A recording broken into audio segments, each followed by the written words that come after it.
अधिक मास शुक्ल पक्ष एकादशी महात्म्य। युधिष्ठिरुवाच मलिम्लुचस्य मासस्य का वा एकादशी भवेत् किं नाम को विधिस्तस्याः कथयस्व जनार्दन। युधिष्ठिर जी बोले, हे जनार्दन, मलमास अर्थात अधिक मास के शुक्ल पक्ष में कौन सी एकादशी होती है, उसका क्या नाम और क्या विधि है। भगवान श्री कृष्ण बोले, मलमासस्य या पुण्या प्रोक्ता नामना च पद्मिनी सोपोषिता प्रयत्नेन पद्मनाभपुरम नयेत। कि मलमास में जो पवित्र एकादशी है उसका नाम है पद्मिनी। उसका यत्न पूर्वक व्रत करने से मनुष्य विष्णु लोक को प्राप्त होता है।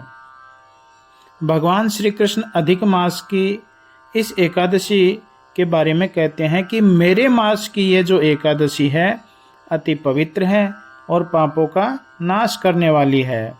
इसका फल कहने में ब्रह्मा जी भी समर्थ नहीं है। पहले ब्रह्मा जी ने पापों के समूह को नष्ट करने वाला और मुक्ति तथा भुक्ति के फल को देने वाला इस पद्मिनी का उत्तम व्रत नारद से कहा था। भगवान के वचन सुनकर धर्मज्ञ युधिष्ठिर जी प्रसन्न होकर श्री कृष्ण जी से व्रत की विधि पूछने लगे। परम प्रीति करके खिले हुए नेत्र वाले भगवान श्री कृष्ण बोले, हे युधिष्ठिर, सुनो, मैं मुनियों से भी अदृष्ट व्रत को कहता हूँ। यह व्रत दशमी के दिन से आरंभ किया जाता है। दशमी के दिन कांसे के पात्र में भोजन, मांस, मसूर, चना तथा कोदों, साग, शहद और पराया अन्न, इन 8 वस्तुओं को छोड़ दे और जो चावल आदि हविष्य अन्न का भक्षण करे तथा खारी नमक नहीं खावे। दशमी के दिन पृथ्वी पर सोवे तथा ब्रह्मचर्य से रहे। एकादशी के दिन आदर पूर्वक प्रातः काल उठकर मल का त्याग करे किंतु दातुन न करे। बुद्धिमान पुरुष 12 कुल्ला करके शुद्ध तथा सावधान हो जावे और सूर्योदय के समय शुभ तीर्थ में स्नान के लिए जावे। वहाँ गोबर, मिट्टी, तिल, पवित्र कुशा तथा आंवले का चूरा लेकर शरीर में लगावे और विधि पूर्वक स्नान करे और प्रार्थना करे कि हे मृत्तिके, तू 100 भुजा वाले वराह रूपी भगवान कृष्ण के द्वारा उठाई गई है, परशुराम जी से ब्राह्मणों को दी गई है तथा कश्यप जी से अभिमंत्रित की गई है। तुम मेरे नेत्र तथा सिर में लगकर मुझे पवित्र कर। हे मृत्तिके, मैं तुझे नमस्कार करता हूँ, तुम मुझे विष्णु पूजन के योग्य कर दे। सब औषधियों से उत्पन्न गो के उदर में स्थित और पृथ्वी को पवित्र करने वाला गोबर मुझे पवित्र करे। ब्रह्मा के मुख से उत्पन्न जगत को पवित्र करने वाली पृथ्वी, मैंने तेरा स्पर्श किया है, अतः तो मेरे अंगों को पवित्र और निर्मल कर मैं तुम्हें प्रणाम करता हूँ। हे देवों के देव, हे जगतपते, हे शंख चक्र और गदा को धारण करने वाले विष्णु, मुझे अपने तीर्थ में स्नान करने की आज्ञा दीजिए। फिर वरुण के मंत्रों का जाप और गंगा आदि तीर्थों का स्मरण करके किसी भी जलाशय में विधि पूर्वक स्नान करें। फिर विधि से मुख, पीठ, हृदय, बाहु, सिर और शरीर के नीचे के भाग में मार्जन करें अर्थात धो लें तथा सुखकारी सफ़ेद, पवित्र और अखंडित वस्त्रों को धारण करें और फिर विष्णु की पूजा करें जिससे कि महापाप नष्ट होते हैं। विधि पूर्वक संध्या करके देवता और पितरों का तर्पण करें। तत्पश्चात भगवान के मंदिर में जाकर विष्णु की पूजा करें। स्वर्ण के बने हुए राधा और कृष्ण तथा पार्वती के सहित शिव का विधि पूर्वक पूजन करें। धान्य के ऊपर तांबे या मिट्टी का कलश स्थापित करें और उसे सुंदर वस्त्र से ढककर उत्तम गंधादि से सुगंधित करें। उस कलश के ऊपर सुवर्ण, चांदी अथवा तांबे का पात्र रखकर उसमें फिर भगवान को स्थापित करें और विधि से उनका पूजन करें। गंध, धूप आदि से सुवासित श्रेष्ठ जल से स्नान करावे और चंदन अगर केसर से भगवान की पूजा करें। अनेक प्रकार के पुष्प, कस्तूरी, केसर, सफ़ेद कमल और उस ऋतु में होने वाले पुष्पों से भगवान का पूजन करें। यथाशक्ति अनेक प्रकार के मिष्ठान तथा धूप दीप के सहित कपूर की आरती से विष्णु और शिव की पूजन करें। उस दिन उनके आगे भक्ति पूर्वक नृत्य करें और गीत गावे। पापियों से, व्यभिचारियों से बात नहीं करें, उनका स्पर्श भी नहीं करें। उस दिन झूठ नहीं बोले, सत्य से पवित्र वचन बोले और पवित्रता रखें। गुरु की निंदा नहीं करें। विष्णु के सामने वैष्णवों के साथ पुराण की कथा सुने और मलमास के शुक्ल पक्ष की एकादशी का निर्जल व्रत करें। यदि निर्जल न रह सके तो जलपान या दुग्ध पान कर ले और रात्रि में गीत वाद्य से युक्त जागरण करें। पहले प्रहर में नारियल जल से अर्घ्य की, दूसरे प्रहर में बिल्वपत्र की, तीसरे प्रहर में बिजुरा नींबू की और चौथे प्रहर में सुपारी की पूजा उत्तम है। विशेष करके नारंगी की पूजा उत्तम है। पहले प्रहर के जागरण से अग्निष्टोम यज्ञ का फल मिलता है, दूसरे से वाजपेय का, तीसरे से अश्वमेध यज्ञ का और चौथे प्रहर से राजसूय यज्ञ का फल प्राप्त होता है। न इससे अधिक कोई पुण्य है, न कोई यज्ञ है, न इससे बढ़कर कोई विद्या और न कोई तपस्या ही है। जिसने इस भगवान की एकादशी का व्रत किया है उसने पृथ्वी के संपूर्ण तीर्थ क्षेत्र और स्थान देख लिए और उनमें स्नान भी कर लिया। इस प्रकार सूर्योदय होने तक जागरण करें और फिर शुभ तीर्थ में जाकर स्नान करें। स्नान करके घर को आवे और भक्ति पूर्वक विष्णु जी की पूजन करें तथा पहली कही हुई विधि से श्रेष्ठ ब्राह्मणों को भोजन करावें। विष्णु की प्रतिमा के सहित कलश आदि जितनी वस्तुएं हों उनका विधि से पूजन करके ब्राह्मणों को दान दें। इस प्रकार पृथ्वी पर जो मनुष्य व्रत करता है उसका व्रत सफल होता है। यह व्रत उसे मुक्ति का फल देता है। हे पाप रहित, तुमने जो मलमास के शुक्ल पक्ष के एकादशी व्रत की उत्तम विधि पूछी वह मैंने तुम्हें बता दी। हे राजन, जो मनुष्य प्रीति युक्त होकर पद्मिनी के उत्तम व्रत को करता है उसने मानो संपूर्ण व्रत कर लिए। मलमास के कृष्ण पक्ष की भी यही विधि है। अब मैं तुमसे एक सुंदर कथा कहूँगा जिसे पुलस्त्य मुनि ने नारद से विस्तार पूर्वक कहा था। कार्तवीर्य के द्वारा कारागार में बंद रावण को देखकर पुलस्त्य ने राजा से याचना करके रावण को छुड़ाया था।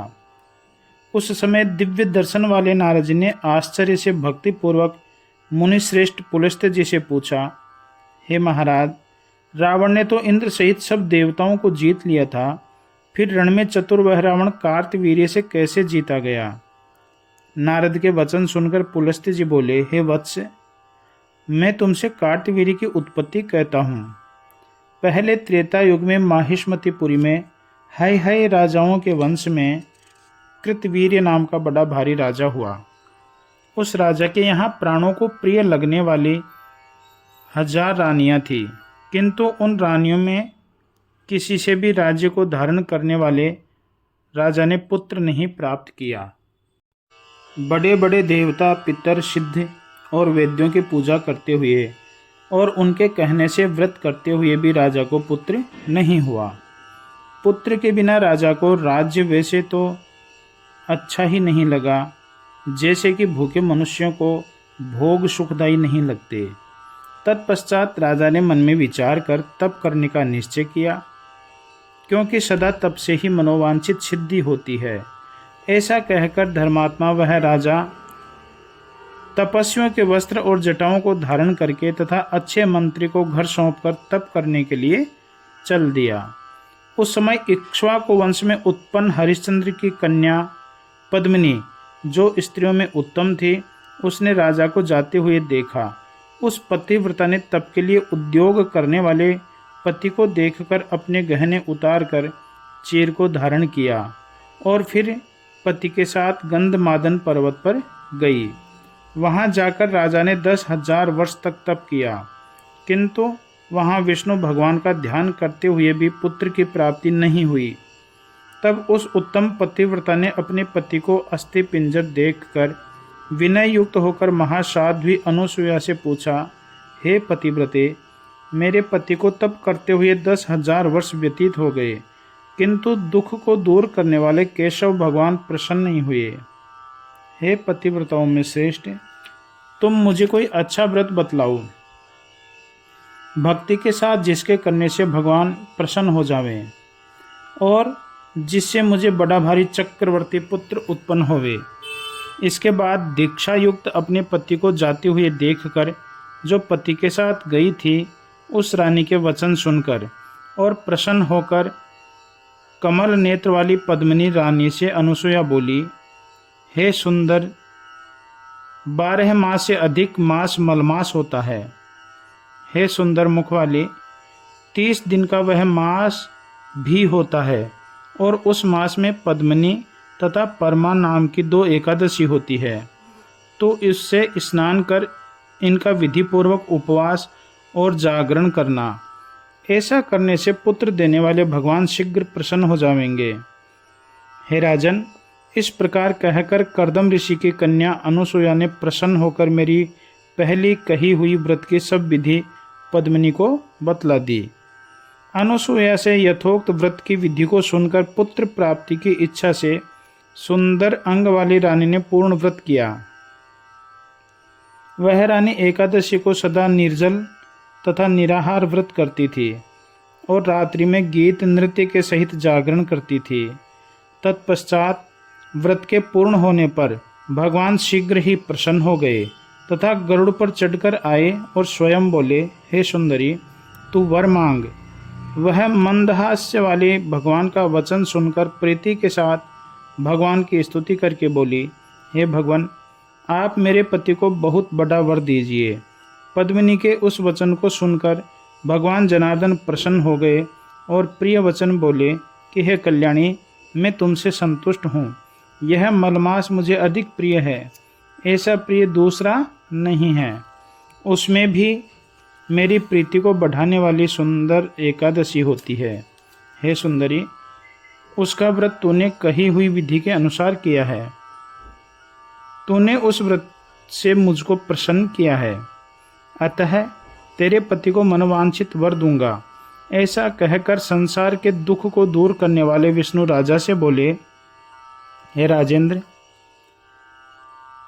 तुमने मन में जिसकी इच्छा की है उस वर को मांगो। मैं सिद्धि की इच्छा करने वाली तुम्हारी रानी से प्रसन्न हूँ। विष्णु के उस वचन को सुनकर राजा प्रसन्न हुआ और बोला कि मुझे ऐसा पुत्र दीजिए जिसकी बड़ी बड़ी भुजाएं हों और जिसको सब संसार नमस्कार करे। हे जगतपति, हे मधुसूदन, तुम्हारे बिना उसे देवता, मनुष्य, नाग, दैत्य, दानव और राक्षस इनमें से कोई भी जीत न सके। जब उसने भगवान से ऐसा कहा तो ऐसा ही होगा, यह कहकर भगवान अंतर ध्यान हो गए। अच्छी तरह प्रसन्नचित्त वह राजा भी हृष्ट होकर अपनी स्त्री के सहित नर नारियों से शोभित अपने सुंदर नगर में आया और राजा की पद्मिनी रानी से कार्तवीर्य नाम का महाबली पुत्र उत्पन्न हुआ। उसके समान तीनों लोकों में कोई पुरुष नहीं था। उस कार्तवीर्य से रण में रावण भी परास्त हो गया। श्री विष्णु भगवान के बिना तीनों लोकों में उसे जीतने के लिए कोई समर्थ नहीं था। रावण के परास्त होने में तुमको आश्चर्य नहीं करना चाहिए, क्योंकि मलमास के प्रसाद से तथा पद्मिनी एकादशी के उपवास करने से देवताओं के देव ने महाबली कार्तवीर्य को दिया है। यह कहकर प्रसन्नचित्त पुलस्त्य जी वहाँ से चले गए। श्री कृष्ण बोले, हे युधिष्ठिर, तुमने जो मलमास के शुक्ल पक्ष का उत्तम व्रत मुझसे पूछा था, सो सब मैंने तुमसे कह दिया। जो मनुष्य इस एकादशी का व्रत करेंगे वे भगवान के पद को प्राप्त करेंगे। यदि तुम भी अभिलषित वस्तु की इच्छा करते हो तो इस व्रत को करो। भगवान के वचन सुनकर युधिष्ठिर बड़े प्रसन्न हुए और उन्होंने भाई बंधुओं के सहित विधि पूर्वक इस व्रत को किया। सूत जी कहते हैं कि हे द्विज, पहले तुमने जो मुझसे पूछा था वह सब मैंने तुमसे कह दिया। यह व्रत पुण्य वाला और परम पवित्र है। अब फिर और क्या सुनना चाहते हो? इस प्रकार जो मनुष्य इस मलमास के व्रत को भक्ति के साथ करेंगे, अथवा जिन्होंने शुक्ल पक्ष की सुख देने वाली इस एकादशी का व्रत किया है, वे पृथ्वी पर धन्य हैं। जो मनुष्य इसकी संपूर्ण विधि को सुनेंगे, वे भी थोड़े से फल के भागी होवेंगे, और जो इसकी संपूर्ण कथा को पढ़ेंगे, वे निश्चय ही विष्णु धाम को प्राप्त होंगे। ओम मंगलम भगवान विष्णुर्मंगलम गरुड़ध्वज मंगलम पुंडरीकाक्ष मंगलाय तनोहरि। ओम नमो नारायणाय। ओम नमो नारायणाय। ओम नमो नारायणाय। ओम नमो नारायणाय। ओम नमो नारायणाय। अधिक मास